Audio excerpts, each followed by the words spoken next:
So I don't usually go live on my Facebook page, but there's been a little bit of comments about some of the recent events with George Floyd in Minneapolis and his fatality at the hands of police, as well as, of course, quite a bit of discussion about the Ahmaud Arbery case, where the individual wasn't even the subject or suspect of the crime, and yet he was killed by two basically people acting in a civilian capacity regardless of their background, and ended up escalating something that did need to be escalated to a man's death. And of course those two individuals are arrested, being held hostage or held subject to trial and investigation. But even more so, this incident with George Floyd that in Minneapolis, that's a tragic thing. It's a rare thing for that to occur when you think of the hundreds of thousands of officers and the millions of interactions that take place on a monthly basis between the public and law enforcement. There's not much to say. That individual that was responsible for placing his knee on the neck of George Floyd for that extended period of time, I understand as much as 11 minutes, unacceptable. I mean, at some point, once the person's no longer combative, I mean, it's just like any other self-defense situation. You can do enough to get yourself out of harm's way. You can do enough to effect a lawful arrest. But once that's done, anything beyond that becomes punitive, really, and it's not law enforcement's job to be punitive.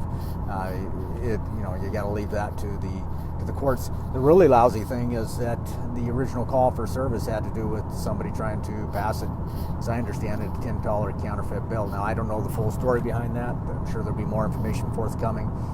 But the reality is that, having investigated some counterfeit cases in my past career in Secret Service, good people have gotten $10 bills. We've seen where not $10 bills specifically, but counterfeit bills have come out of the bank. People have gone in, cashed their money, and we've been able to verify that counterfeit currency was received by the bank and turned back out by the bank. So I don't know the quality of the bill and all that kind of fun stuff, but regardless of the circumstance, at some point when the fight's no longer a fight, I mean, and things have de-escalated, it's time to make a change and put the person in a position where they can breathe, and certainly a knee on the neck can create a situation of strangulation or other possibility of cutting off airways, depending on the position of that person's body. There's even something we talk about. That's really a case that shouldn't have happened, and it's very unfortunate for George Floyd. It's extremely unfortunate for his family, and it's also a disaster for the officers that are associated with that incident. So what's the real remedy? Again, I will tell you that the vast majority of police officers and those that put on a uniform have, it's not a racial thing. Everybody is really, for the most part, good people. But there are some people that are not cut for that work. And then, regrettably, there are some agencies that will not step up and provide adequate training for the officers and adequate oversight.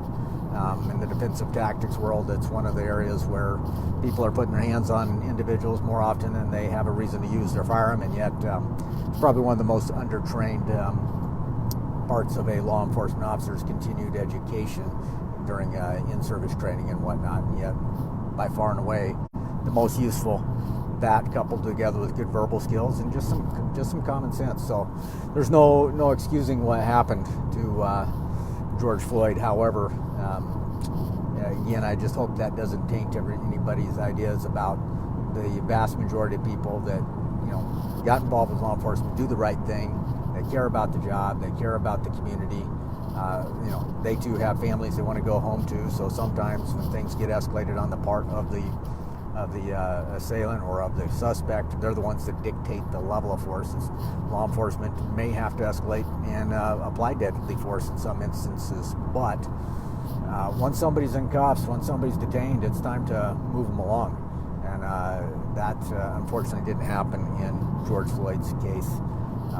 Occasionally there may be something where somebody has a health issue or something else that is disruptive to the situation that could not be known or could not be helped. But keeping somebody face down and knee on the neck for that extended period of time, I don't have a good justification for that I can even begin to think of. So whatever that's worth, whatever that means, just take a look now through your civilian eyes, and as a citizen, what would you do in a use of force situation if you had to protect yourself? Because again, that you too, should probably be thinking about getting some kind of level of training and develop your understanding of what you would do if you're put into a situation where you had to defend yourself. There is a point where self-defense no longer self-defense, and good citizens who start out trying to defend themselves also apply excessive force, and oftentimes end up being arrested and receiving a felony charge. So,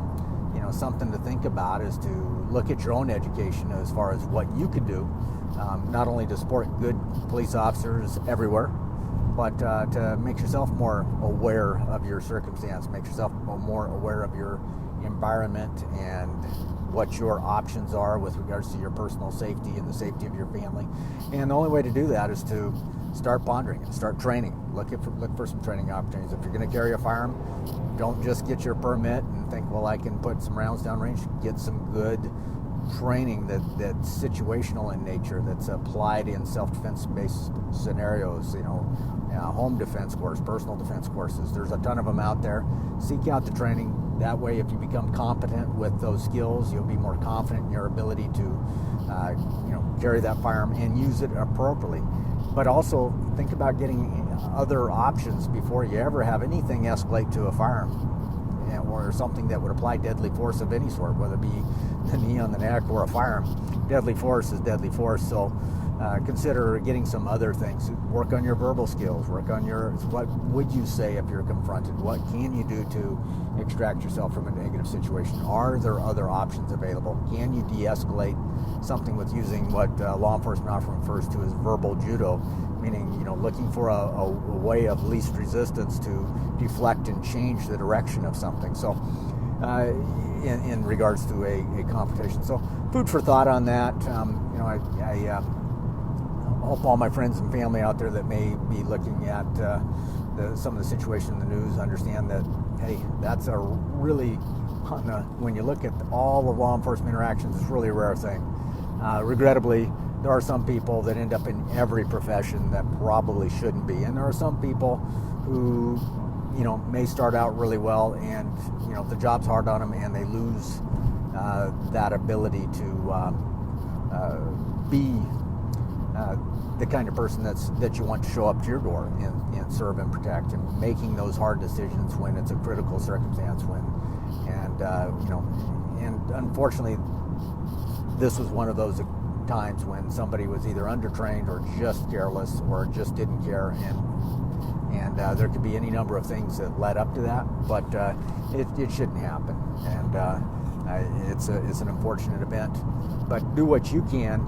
We can't solve everything in Minneapolis from Washington State or vice versa, but do what you can to make yourself aware of your options and what you can do to have a better understanding of law enforcement procedures. What are the expectations if you have a traffic stop? What are your rights if somebody wants to come to your door and come in, both to defend yourself from somebody that's a would-be assailant, or even if a police officer wants to come and do a walkthrough on your house, do you have to let them? I mean, those are questions you should know the answer to.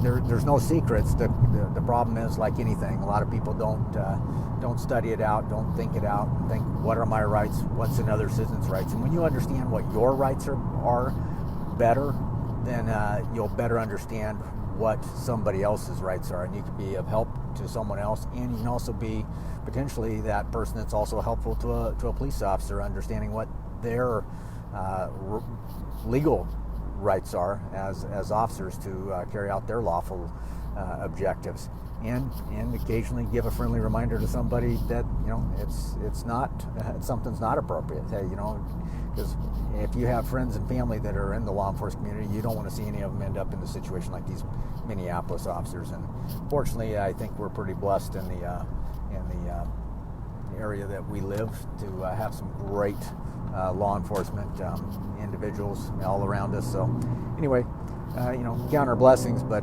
when you look at it from a national basis, or an international basis, even if you travel, you don't get to choose who you're going to be interacting with. So be thinking about these things ahead of time, and travel safety is a whole nother dialogue for sure.